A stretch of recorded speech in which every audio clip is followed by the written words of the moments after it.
Music is dead if it doesn't move.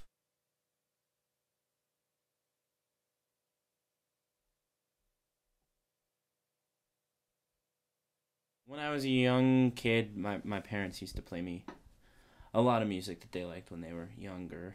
And they'd take me to a lot of classical concerts, and I was really drawn to music.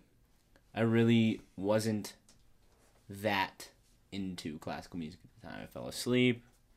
You know, it wasn't the most interesting thing to me, but nonetheless, as I grew up, I went through my phases of music, and I realized I really like sound. We can all communicate with it in one way or another, and attach emotions to a pretty much something that is inherently devoid of emotion.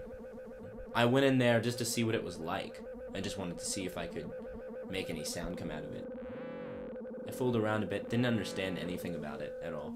Didn't understand how I got a sound out or whatnot. But I continued to fool around with it, and I got a few really interesting sounds out of it that I still really like.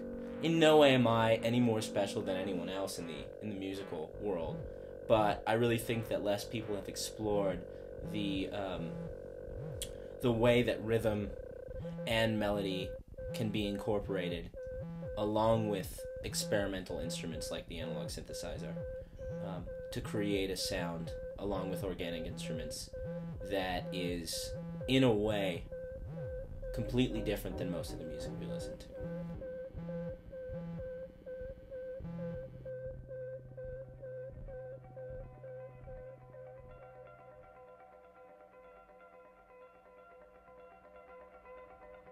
Concept deals with the boundaries of the art form itself.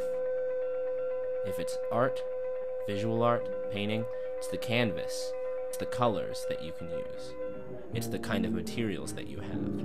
In music, it's the paper, it's the orchestration, it's the limitations of the instruments themselves, and the limitations of a rhythmic meter.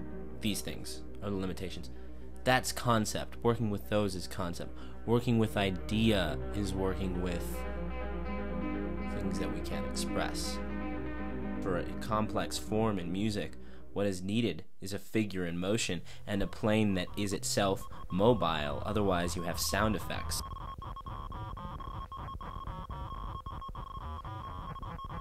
We need to communicate in music. We need to communicate in everything. That is how we as people work. Although we can attach emotions to music, we can't explain it through words. And that's why music is its own and very important art. Can you explain love? Can you explain compassion or hate or anger? Can you explain any of those?